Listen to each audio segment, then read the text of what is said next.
যারা বিশ্বের ইতিহাসগুলো একটু পড়ে দেখেছেন, ওয়ার্ল্ড হিস্ট্রি, তারা বুঝতে পারবেন যে বিশ্বে যখনই কোনো পরাশক্তি আত্মপ্রকাশ করেছে তখন একটা বড় যুদ্ধের প্রয়োজন হয়েছিল। যেমন প্রথম বিশ্বযুদ্ধ, ওই সময় সারা বিশ্বে দাপটের সাথে কয়েকটা কান্ট্রি রুল করতো, তার নাম জার্মানি, একটা হচ্ছে ব্রিটেন এবং রাশিয়া চেষ্টা করেছে। তাদের পরে যখন অটোম্যানদেরকে পরাজিত করা হয়েছে তখন নতুন শক্তি হিসেবে আত্মপ্রকাশ করেছে ইউনাইটেড স্টেট। তার আগ পর্যন্ত কিন্তু মানুষ তাকে খুব একটা চিনত না।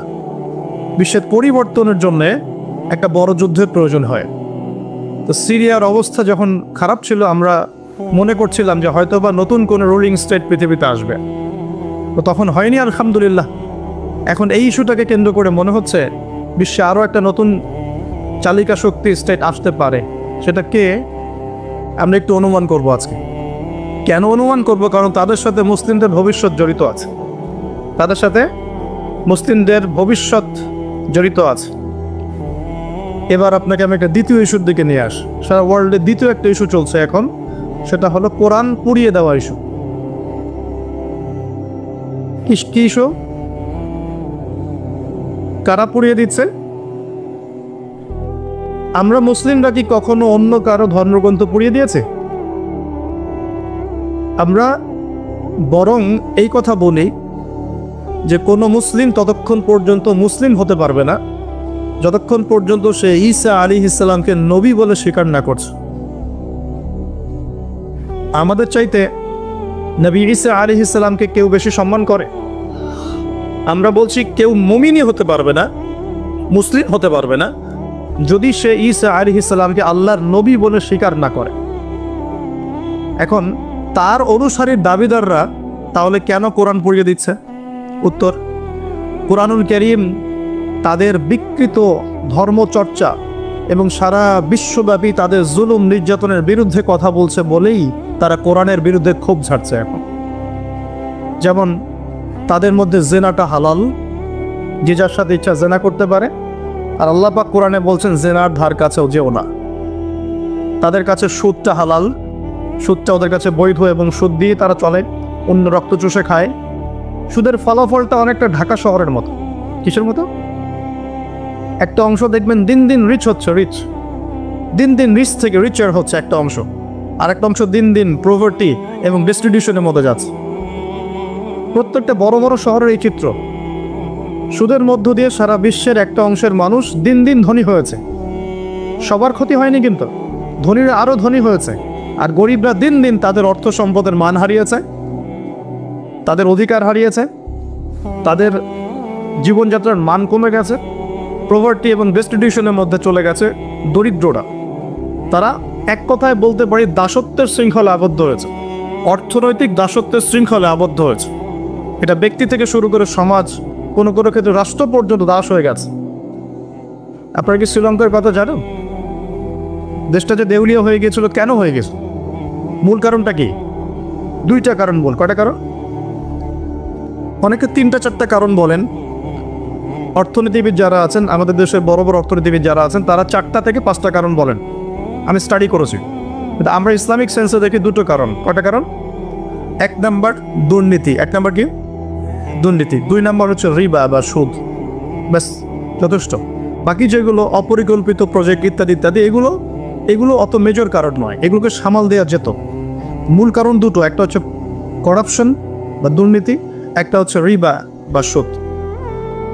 আপনারা কি জানেন এই উপমহাদেশের মধ্যে আরও একটা কান্ট্রি ঠিক শ্রীলঙ্কার মতো পরিণতি বরণ করতে যাচ্ছে? নো, বাংলাদেশ না, এক্স্যাক্টলি পাকিস্তান। অথচ তারা এই তো আমাদের মহান মুক্তিযুদ্ধে কত নির্মমভাবে আমাদের ভাইদেরকে হত্যা করেছিল না? এটা কি ন্যায় ছিল না অন্যায় ছিল? আচ্ছা, কি উদ্দেশ্য ছিল ওদের?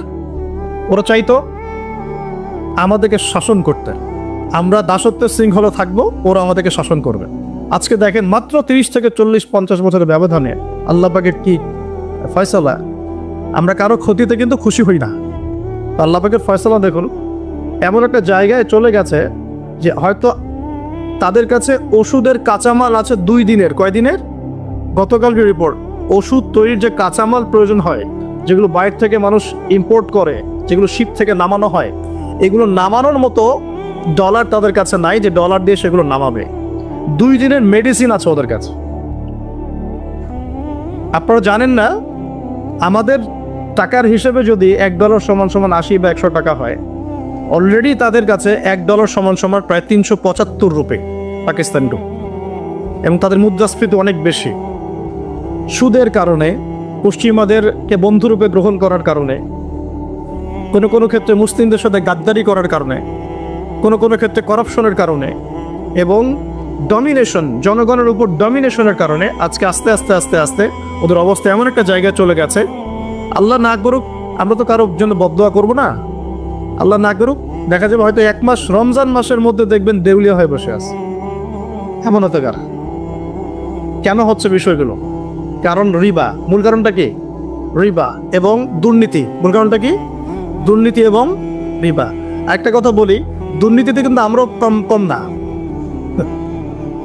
অন্তত এদিকে কিন্তু আমরাও কম না। একটা সময় ছিল যখন আমরা 1 নাম্বার ছিলাম, মনে আছে? এটা ছিল 2005 সালের কথা। কত সাল? 2005 সাল। এখন কত? 2023। এখন আমাদের অবস্থা মাশাআল্লাহ আগের চেয়ে কিছুটা ভালো হয়েছে। এখন আমরা এই যে কারেন্ট অ্যাফেয়ার্স, যারা তোমরা পড়াশোনা করো, বিসিএস কোচিং করছেন, আপনারা জানবেন এখন আমরা কত নাম্বার?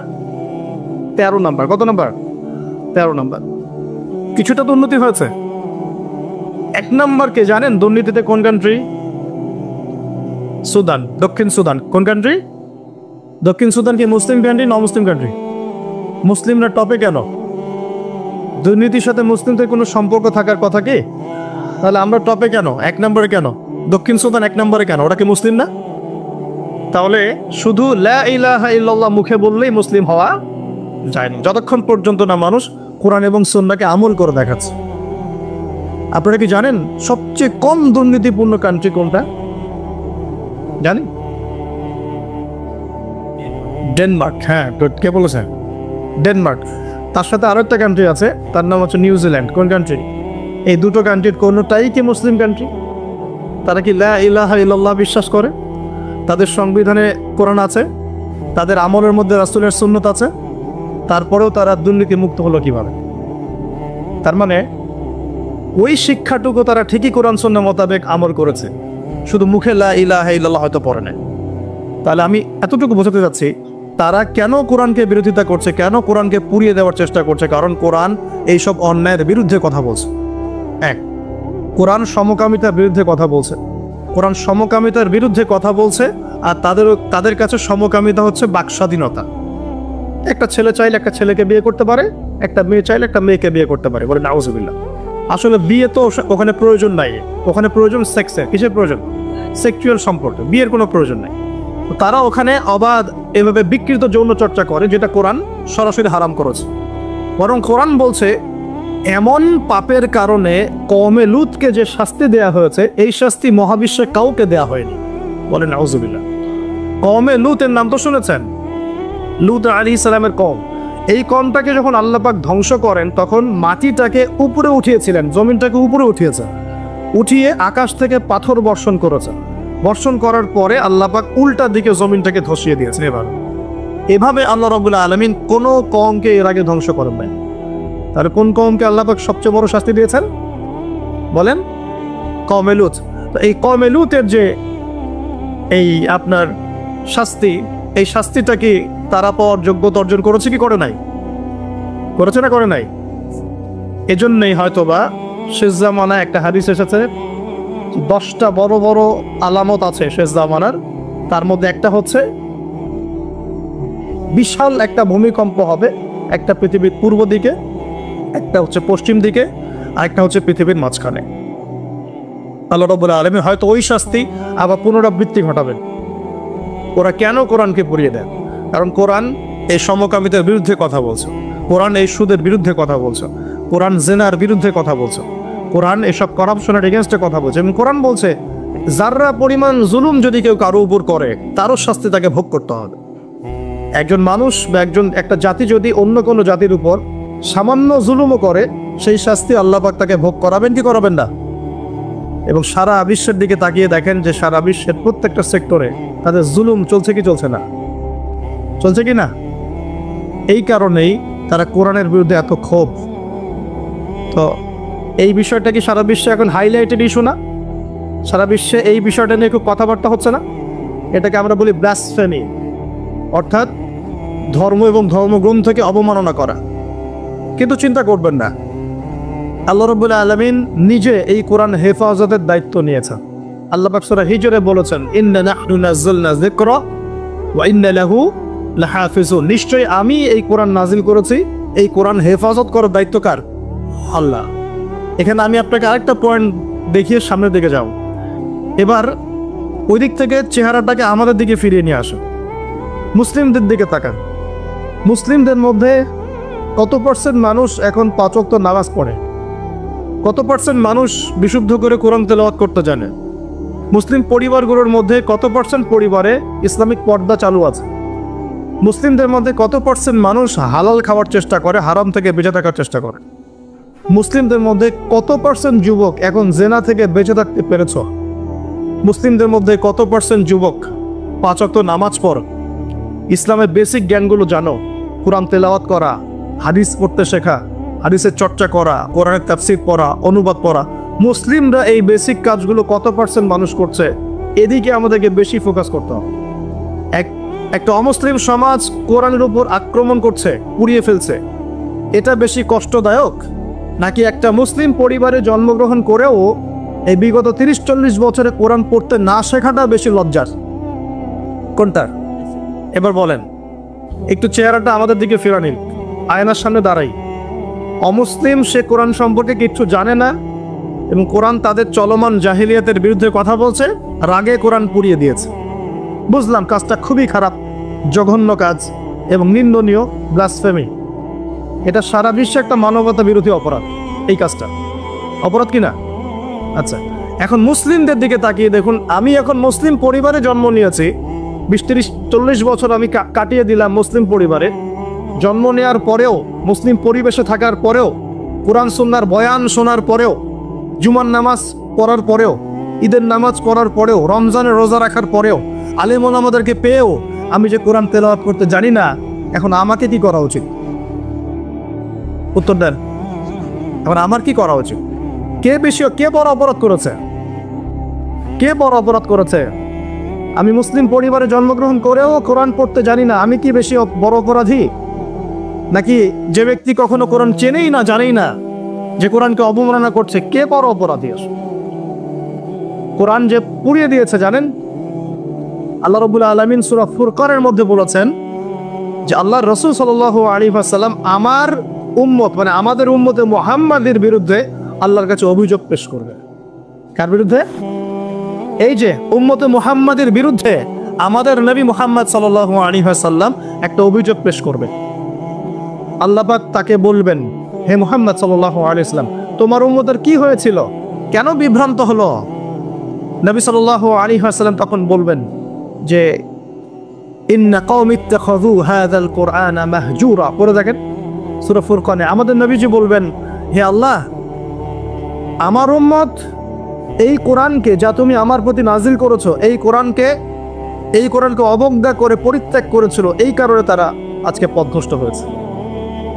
এবং নবী সাল্লাল্লাহু আলাইহি ওয়াসাল্লাম আল্লাহর কাছে আক্ষেপ করবেন, অভিযোগ পেশ করবেন যে আমার উম্মতকে আমি কোরআন দিয়ে এসেছিলাম, কিন্তু তারা সেই কোরআন চর্চা করে নাই, পড়ে নাই, কোরআনের হক আদায় করে নাই, এই কারণে তারা আজকে পথভ্রষ্ট হয়েছে। তাহলে আমাদের নবীজি আমাদের বিরুদ্ধে আল্লাহর কাছে ক্ষোভ ছাড়বেন না? তো প্রথম যে শিক্ষাটা আজকে নেওয়া উচিত সেটা হলো, বিশ্বে যা যা ঘটছে এই সব বিষয়গুলোর সাথে আমাদের শেষ জামানো সম্পৃক্ত, এবং প্রত্যেকটা বিষয়ের গভীরে যাওয়ার জ্ঞান আমাদের অর্জন করা উচিত এবং দৃষ্টিভঙ্গি প্রশস্ত করা উচিত। খিদর আলাইহিস সালামের মতো অন্তর্দৃষ্টি অর্জন করা উচিত। পাশাপাশি কোরআন কেন্দ্রিক জীবনটা গড়া উচিত। আমরা কি নিয়াত করতে পারি যে আগামী রমজান আসার আগেই আমরা সবাই পবিত্র কোরআন তেলাওয়াত করা শিখবো ইনশাআল্লাহ? এখানে কি এমন কোনো ব্যক্তি আছেন যিনি পবিত্র কোরআন বিশুদ্ধ করে তেলাওয়াত করতে জানেন না? এমন কেউ আছেন? লজ্জার কিছু নাই। আছেন কি কেউ? থাকতে পারেন। আবার এমন কি কেউ আছেন যে কোরআন তেলাওয়াত করেন কিন্তু আপনার সন্দেহ হয় যে আমি কতটুকু শুদ্ধ পড়ছি, কতটুকু ভুল? এমন কি কেউ আছেন? আচ্ছা, আবার এমনও কি কেউ আছেন যে কোরআন কখনোই আলিফ বা তাসা পড়ে দেখেন নাই? কেউ আছেন? আছেন কি? হয়তো বা আছেন। আরেকটা কথা বলি, এমন কি কেউ আছেন যে কোরআন পড়তে জানেন, মুখস্থও করেছেন মাশাআল্লাহ কিছু দূর, কিন্তু কোরআনের অর্থ বোঝেন না, এমন কেউ আছেন? আচ্ছা, তাদের জন্য আমি জাস্ট একটা সুসংবাদ দেব।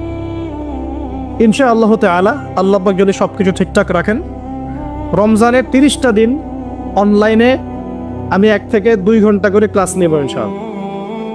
এবং এই 2 ঘন্টায় দুটো জিনিস শেখানো হবে। এক, যারা পবিত্র কোরআন একদমই তেলাওয়াত করতে পারে না, উইদিন 1 মান্থ তারা কোরআন তেলাওয়াত করা শিখবে ইনশাআল্লাহ। আমি শেখাবো ইনশাআল্লাহ আপনাদেরকে। শিখবেন ইনশাআল্লাহ? একটা কোর্স।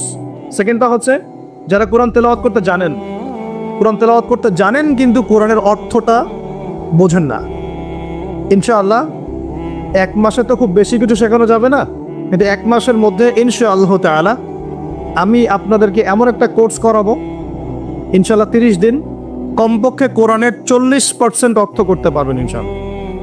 বলবেন যে 1 মাসে কিভাবে সম্ভব? হ্যাঁ সম্ভব, যদি আমি আপনাকে পথ দেখিয়ে দেই এবং আপনি এই জ্ঞানটা অর্জন করে বাকি সারাটা বছর চর্চা করতে থাকেন এবং স্থানীয় ওলামায়ে কেরামদের সাথে সম্পৃক্ততা রাখেন, মাদ্রাসার সাথে সম্পৃক্ততা রাখেন, আপনি পারবেন ইনশাআল্লাহ।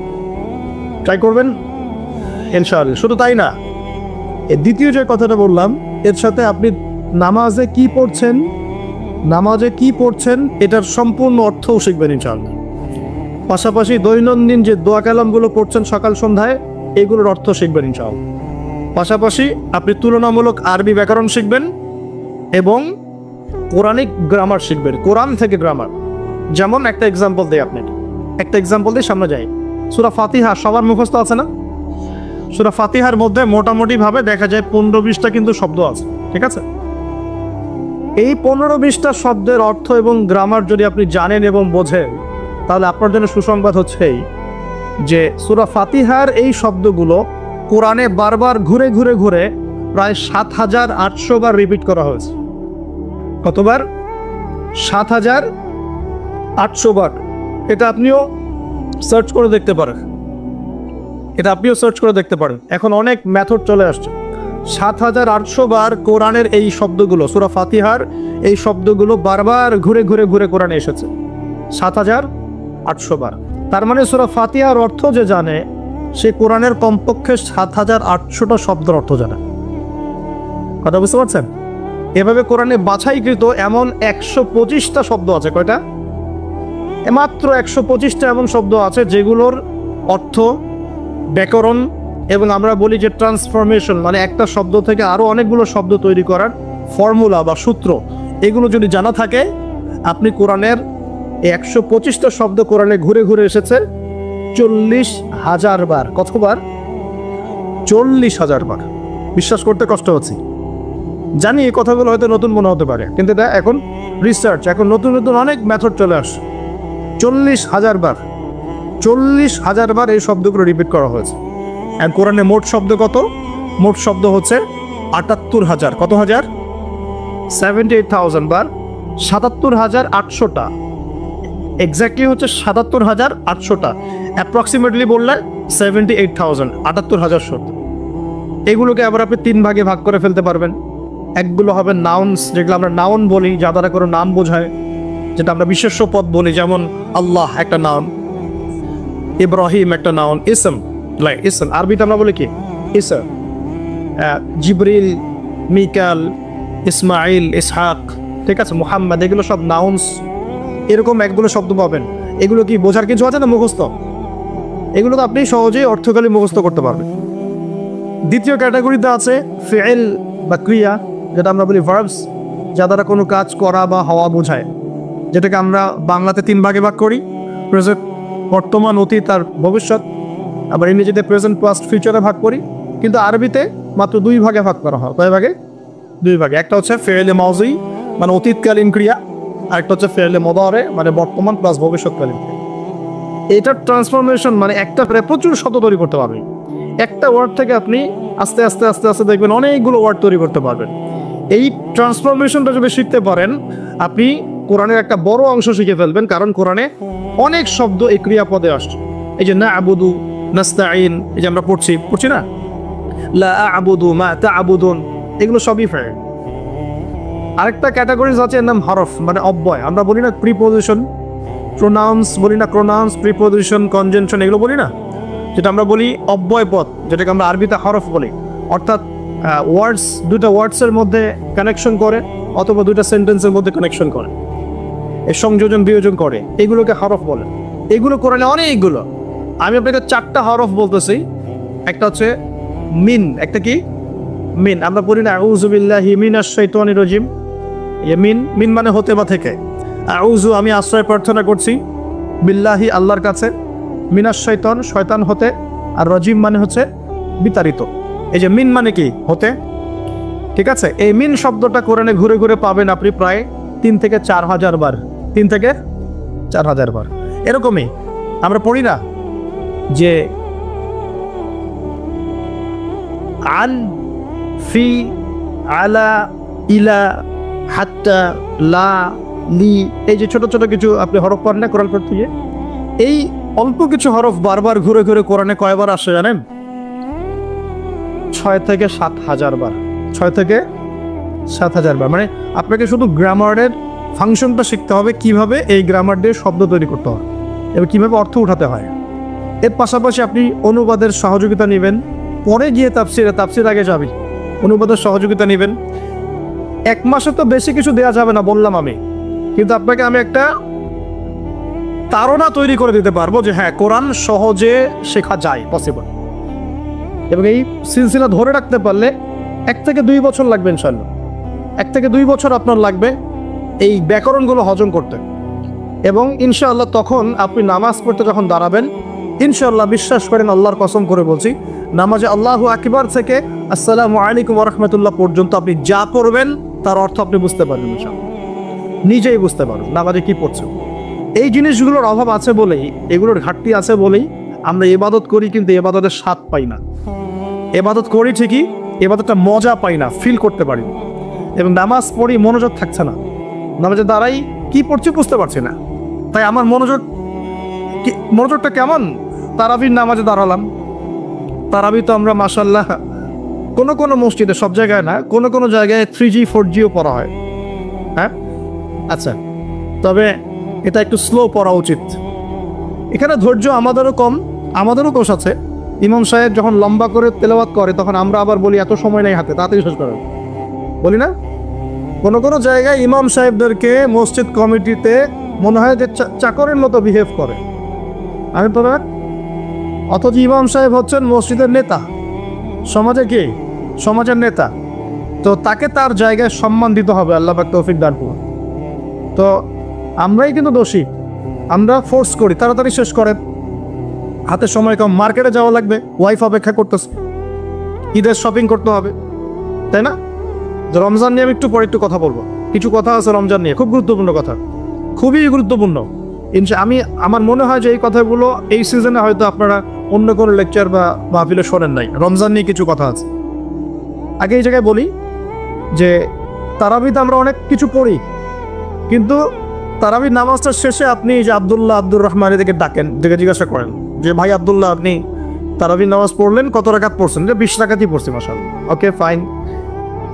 আচ্ছা, রাকাত সংখ্যা ঝগড়া নিয়ে আমি কথা বলতে যাচ্ছি না, ঠিক আছে? এটা আমার সাবজেক্ট না, আমি এগুলো নিয়ে কথা বলি না। এটা মুফতি সাহেবরা বুঝবেন, ইমাম সাহেব, মুস্তাহিদ যারা, তারা বুঝবেন। তো কি পড়লেন ভাই? তারাবির নামাজ পড়লাম, কত রাকাত? পুরো 20 রাকাত পড়ছেন। তো তেলাওয়াত কেমন ছিল? নামাজে কেমন মনোযোগ ছিল? নামাজে ইমাম সাহেব কি পড়েছে সেটা তো আর বুঝতে পারি নাই, কিন্তু তেলাওয়াতটা খুব সুন্দর সুরের ছিল, এটা বুঝতে পারছি। আমাদের কোরআনের বুঝটা এই পর্যন্ত, খুব সুন্দর একটা তেলাওয়াত করেছে, লেহানটা খুব সুন্দর ছিল, খুবই মাধুর্যমণ্ডিত ছিল, এটা কানে খুব ভালো লাগছিল, এটা শুনেছে। তো ওই আয়াতগুলোতে কি বলেছেন আল্লাহ পাক, আপনি কি হেদায়েত পেয়েছেন? পুরো না, আমি তো কোরআন অর্থ জানি না। তো এই অর্থটা যদি জানতাম তাহলে কি নামাজে মনোযোগ আরো বাড়তো না? নামাজে চোখ দিয়ে পানি পড়তো না?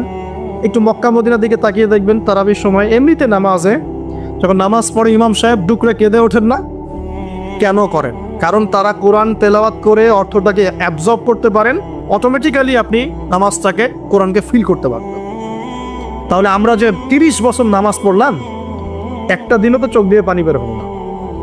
আমরা যে 40 বছর নামাজ পড়লাম, খালি উঠলাম বসলাম, একটা দিনও তো সেজদায় আল্লাহকে পেলাম না, ফিল হলো না যে হ্যাঁ আল্লাহ আমার হয়ে গেছেন, আমি আল্লাহকে পেয়েছি। তো এগুলোর কারণ হচ্ছে, যে জায়গা থেকে এখানে আসলাম, এগুলোর অন্যতম কারণ হচ্ছে কোরআন এবং নামাজে যা পড়ছি এগুলোর অর্থটা না বোঝা। তো অর্থটা বোঝার প্রয়োজন নাই। তো রমজান মাসে নিয়াত করেন, যারা কোরআন একদমই তেলাওয়াত করতে পারেন না, কোরআন তেলাওয়াত করা শিখবেন ইনশাআল্লাহ। উইদিন আ উইক, এক সপ্তাহের মধ্যেই একটা পোস্ট চলে যাবে ইনশাআল্লাহ অনলাইন। এবং যারা আগ্রহী থাকবেন তারা এখানে আমার সাথে নাম্বার দিয়ে দেওয়া হবে, অফিসিয়াল, যোগাযোগ করে ভর্তি হয়ে যাবে ইনশাআল্লাহ তাআলা। আল্লাহ রাব্বুল আলামিন, আমি বিশ্বাস করি 1 মাসের মধ্যে বাংলাদেশের 1 কোটি মানুষকে কোরআন শেখানো সম্ভব। সম্ভব না? সম্ভব। আর আমার স্বপ্ন, এই স্বপ্নটা আল্লাহ পাক আমাকে বাস্তবায়ন করার তৌফিক দেখ, দোয়া করি। বাংলাদেশে মুসলিম পরিবারের পিতা, স্ত্রী, সন্তান, ভাই বোন যারা যারা থাকবেন, হোক জেনারেল লাইনে পড়ুক, মাদ্রাসা লাইনে পড়ুক, প্রত্যেককে আল কোরআন শেখানো এবং তাদের মধ্যে কোরআনের জ্ঞানটা ছড়িয়ে দেয়া, এটা আমার একটা স্বপ্ন।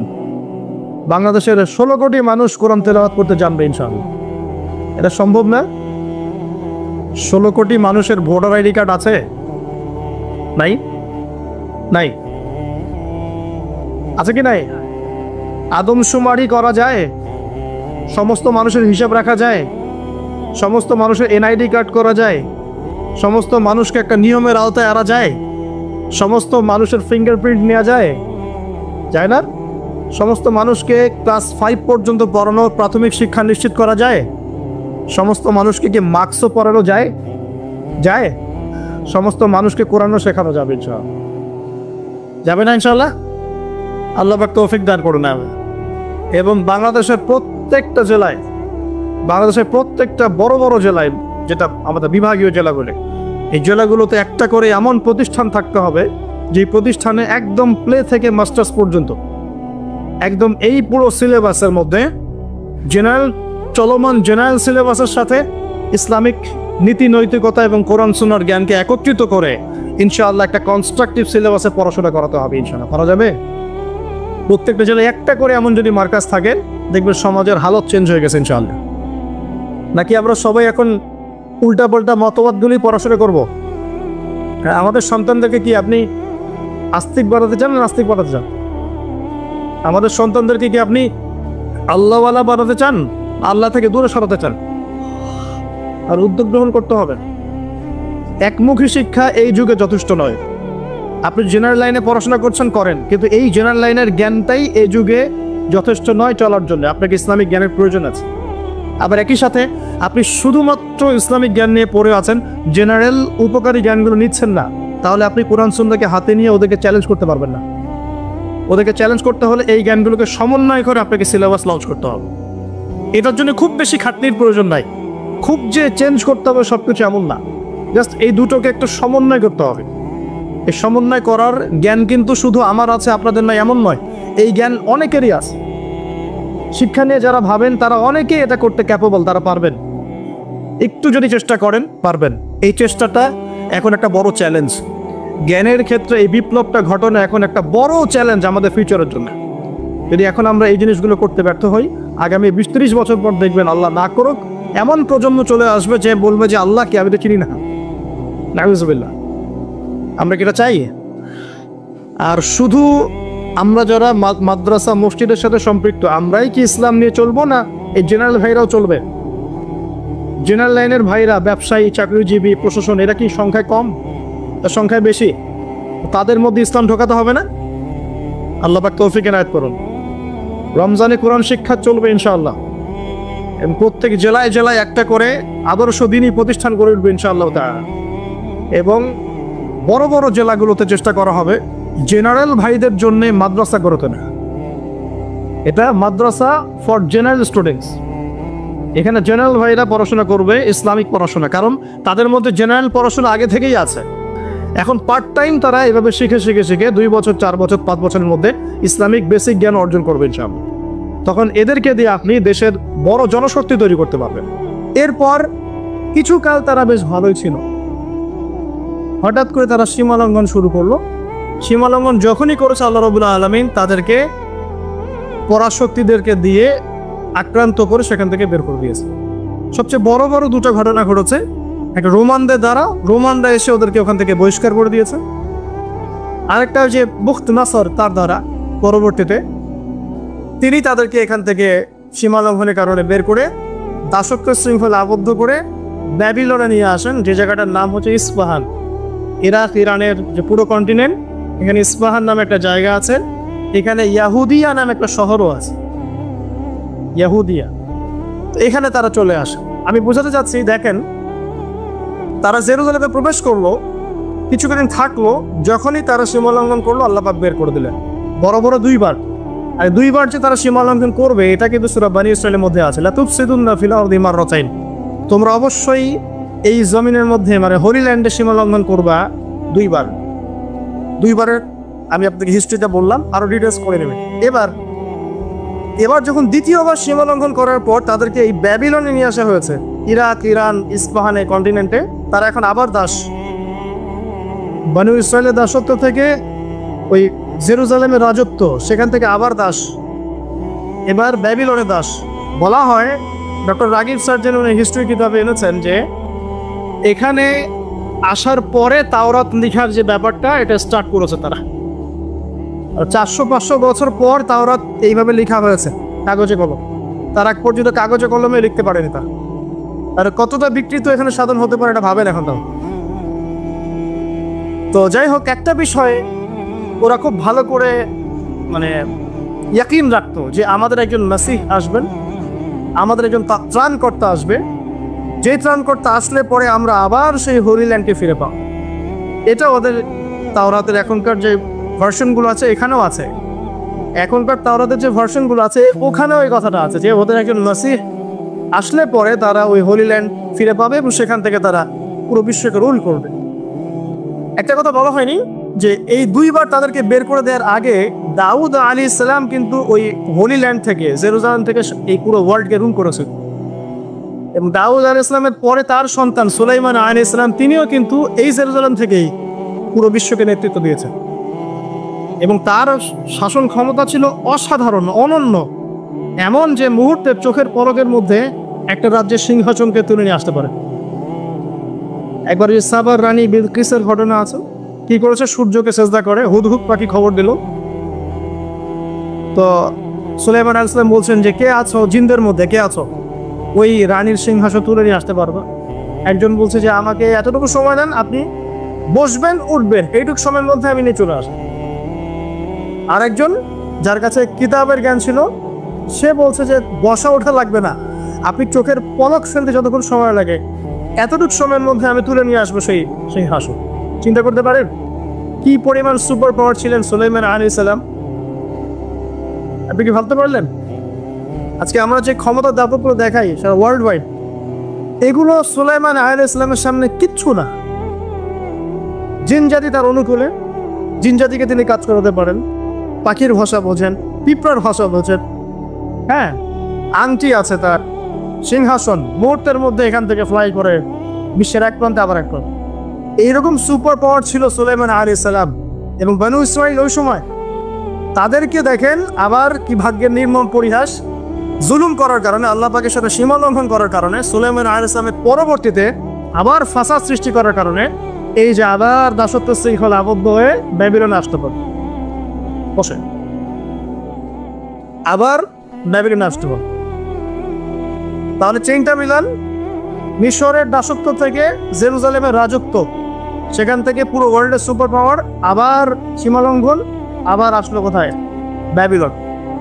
এবার এসে তারা চর্চা করে যে আমাদের আরেকজন মাসিহ আছে, সেই মাসিহ যখন আসবে আমরা আবারও সেই হোলি ল্যান্ড ফিরে পাবো এবং সেখান থেকে আমরা বিশ্ব শাসক হব।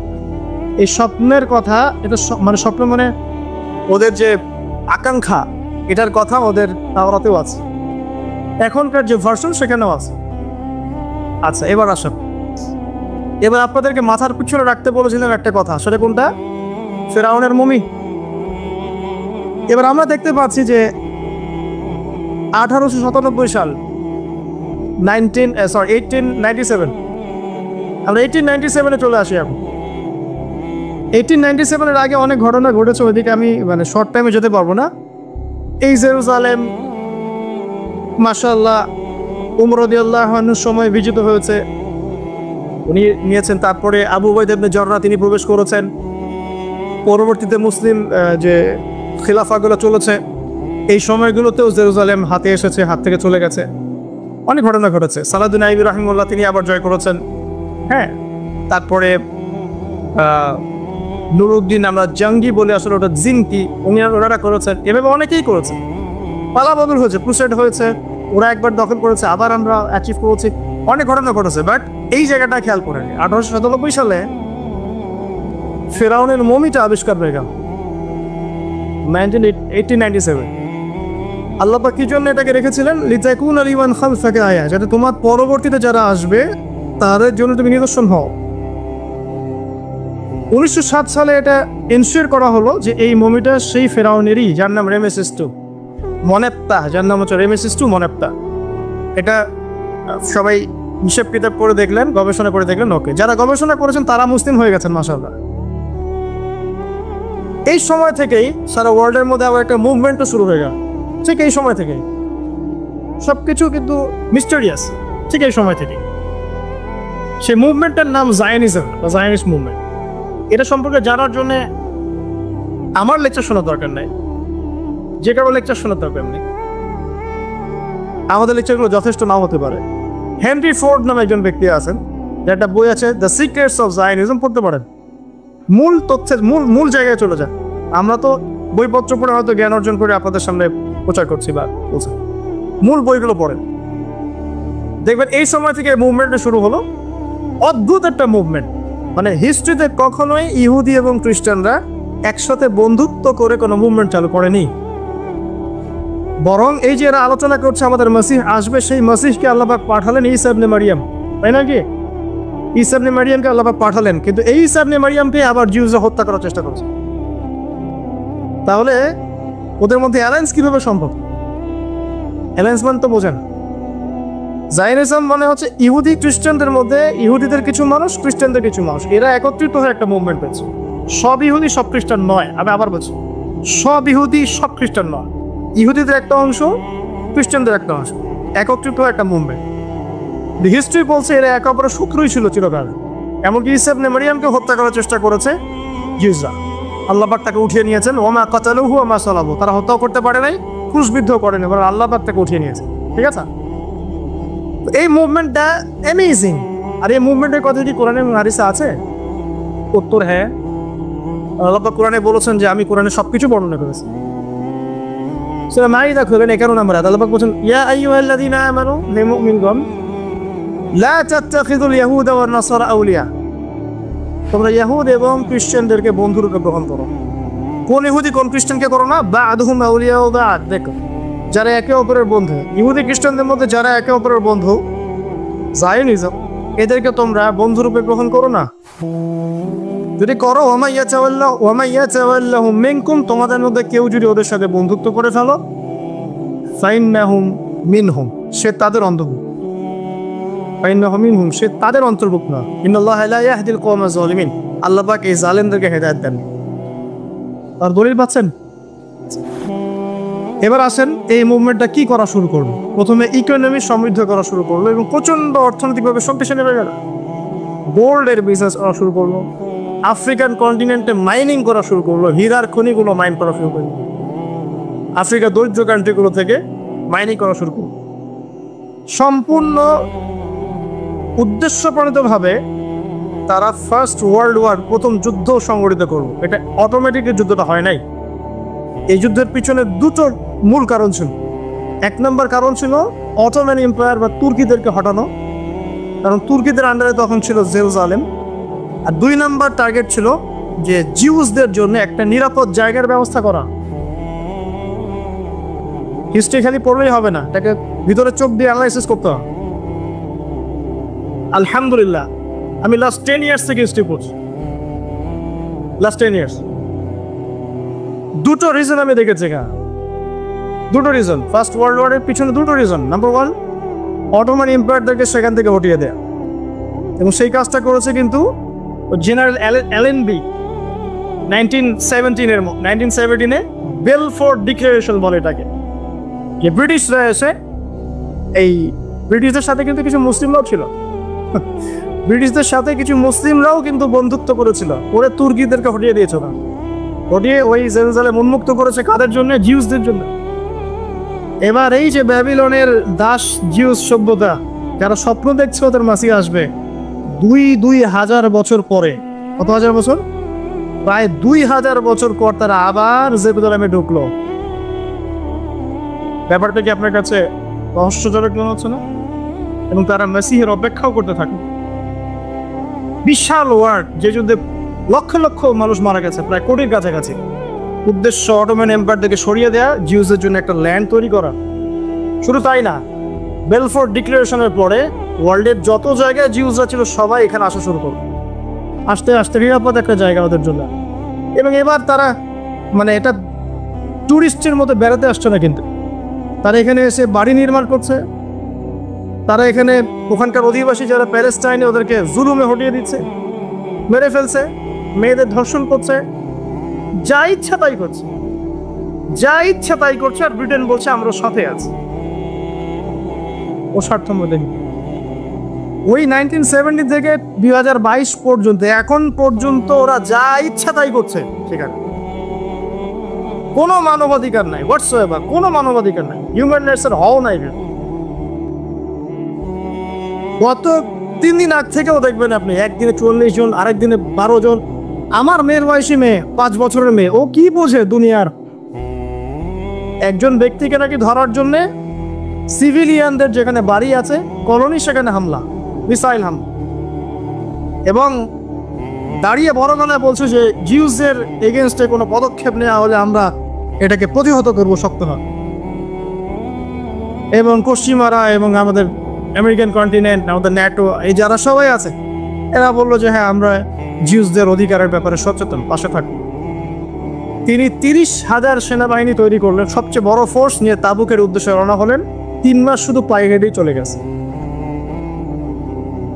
আর আমি আপনাকে পরিসংখ্যান দেখাচ্ছি, 2000 থেকে 2008, মাত্র 8 বছরে প্রায় 5,500 মানুষ, নারী শিশু সহ। 22 পর্যন্ত কথা আপনি গুগল করেন, আপনি গুগল করে দেখেন যে প্রতি বছর কতজন করে মারা যায়। একটা মুসলিম মহিলা, আমি অত ফিকহ বুঝি না, আমি কিন্তু ফকিহ নই, আমি শুধু একজন সাধারণ দায়ী মাত্র, আমি তালেব ইলম, আমি এত বেশি ফিকহ বুঝি না, কিন্তু আমার মনে হয় ফকিহরা এই বিষয়ে একমত হবে না আমার সাথে। একজন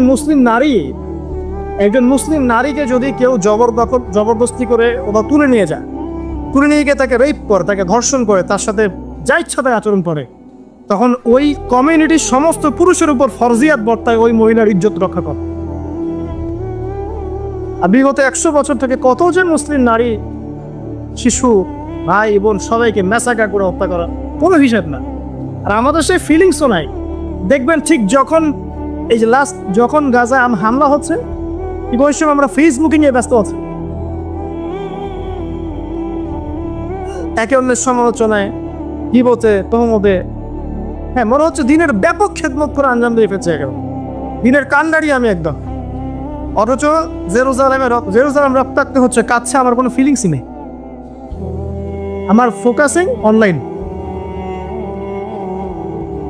দেখবেন মিডিয়া দ্বারা। আসেন আমি একটু শেষ করে দেই, আমি অনেক লম্বা হয়ে যাবে, 10 মিনিট সময় নিচ্ছি। এটা 1917 ঘটনা। সে ব্রিটেনের হাত ধরে শক্তিশালী হলো এবং সেখানে সবাই ঢোকা শুরু করলো। আমরা কিছু করতে পারবো না জানি, হিস্ট্রি জেনে রাখেন অ্যাটলিস্ট, এখান থেকে আপনি কিছু করতে পারবেন, বাট অ্যাটলিস্ট হিস্ট্রি জেনে রাখেন। তবে কিছুই করতে পারবো না এমন নয়, কিছু তো করণীয় আছে আমাদের, সেটার দিকে পরে আসি। আগে জানেন কি হয়েছে। তারপরে 1917 পরে 1917 থেকে 1945 সেকেন্ড ওয়ার্ল্ড ওয়ারের আগ পর্যন্ত, এই সময়টুকুতে সে আস্তে আস্তে আরও শক্তিশালী হওয়া শুরু করবে। এবং ব্রিটেনের রোল তো শেষ, সে তাকে জায়গা করে দিয়েছে, অটোমান থেকে সরিয়ে দিয়েছে, এখন আরেকজনকে দায়িত্ব দিতে হবে।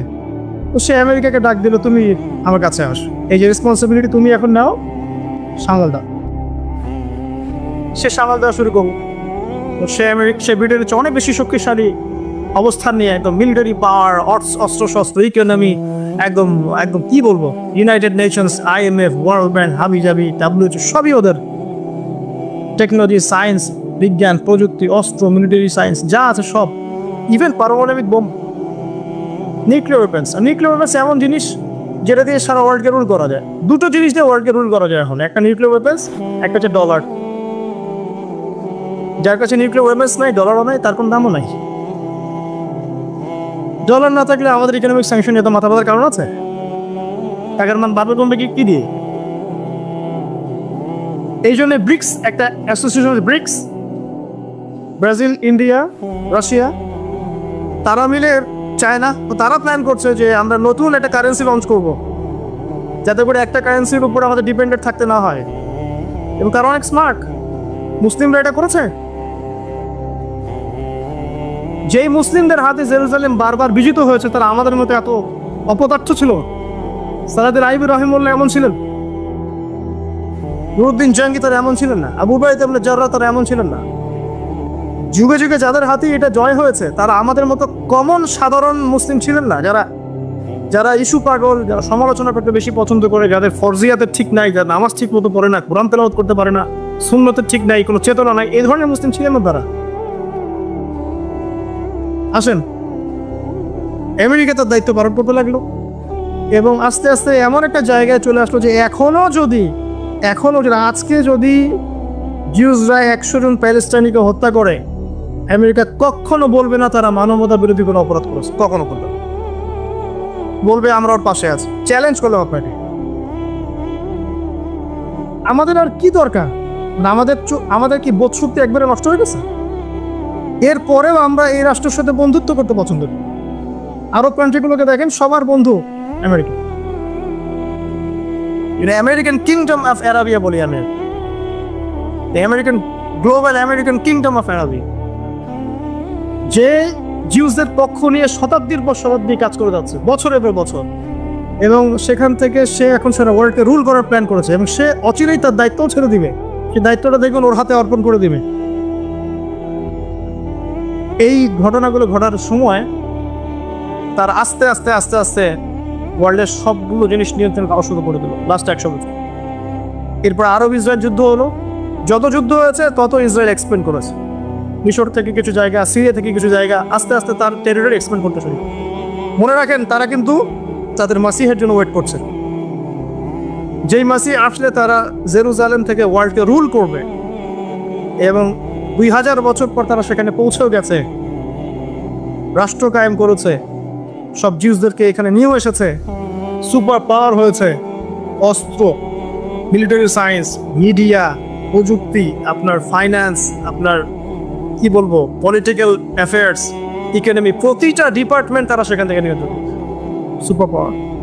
মুসলিমদের নাকের ডগাগুলো হয়ে গেছে লাস্ট 100 বছরে, লাস্ট 70 বছরে। আমরা কি করছিলাম?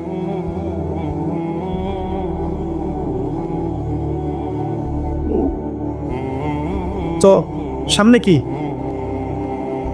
হ্যাঁ, নির্দিষ্ট সময় পর্যন্ত তার এই রুলিংস চলবে ওয়ার্ল্ডে। এখানে আমাদের অ্যানালাইসিস, আল্লাহ রাসূল সাল্লাল্লাহু আলাইহি ওয়াসাল্লাম একজন সত্তার কথা বলেছেন, তার নাম কি? দাজ্জাল, যে জিউসদেরকে নিয়ে সারা ওয়ার্ল্ড রুল করবে। সে কোথায়, সে কবে আত্মপ্রকাশ করবে, কোন দিক থেকে আত্মপ্রকাশ করবে, এগুলো নিয়ে আমার সাথে পরে ডিসকাস করবে। আগে মূল জায়গাটা বোঝো। তবে এর একটা শেষ আছে, শেষটা আমি আপনাকে মিলিয়ে শেষ করে দিচ্ছি। কিন্তু সেটা হলো এই, আল্লাহ রাব্বুল আলামিন মুসা আলাইহিস সালাম আর ফেরাউনকে নাজাত দিয়েছেন এই যে লোহিত সাগরে। ফেরাউন এবং তার দলবলকে ডুবিয়ে মেরেছেন লোহিত সাগরে, এবং এই ঘটনাটাকে ফেরাউনকে আল্লাহ পাক বলেছেন পরবর্তীদের জন্য নিদর্শন। পরবর্তী বলতে এই যে যারা এই যুগের ফেরাউনটা, আল্লাহ রাব্বুল আলামিন ঠিক সেম কাজটাই করছেন প্যালেস্টাইন, জেরুজালেমে। আল্লাহ পাক সেখানে আবার ওদেরকে জড়ো করছেন, বুঝতে পারছেন? আবার জড়ো করছেন নির্দিষ্ট সময়, নির্দিষ্ট কাল, আল্লাহ পাকের অবধারিত সময় যখন চলে আসবে, তারা এবং তাদের ওই কল্পিত মেসিহ এমন মহাযুদ্ধ যেটা ম্যাসাকার করে ফেলবে ওয়ার্ল্ডকে, এটা সামনে অপেক্ষা করছে, এটা সামনে অপেক্ষা করছে। যদি কেউ এই বিষয়ে এগ্রি না করে, তাকে তার মত নিয়ে থাকতে দেন, আমাদেরকে আমার মতে থাকতে দেন। আমি তো ফাইট করতে পারছি না আপনার সাথে। এই বলছি যে মালহামার সামনে আসবে ইনশাআল্লাহ। মালহামা পরে আসবে কনস্ট্যান্টিনোপল বিজয়, হতে পারে টার্কি অ্যাটাক হবে, আল্লাহু আ'লাম, আল্লাহ ভালো জানেন।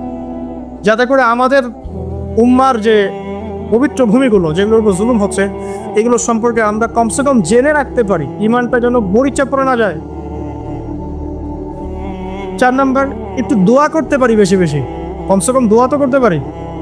আল্লাহুম্মা ইন্না নাজআলুকা ফি নুহুরিহিম ওয়া নাউযু বিকা মিন শুরুরিহিম, আল্লাহুম্মা মুনজিলাল কিতাব ওয়া সারিআল হিসাব, ইহজিমিল আহজাব, আল্লাহুম্মা হজিমহুম ওয়া জালজিলহুম।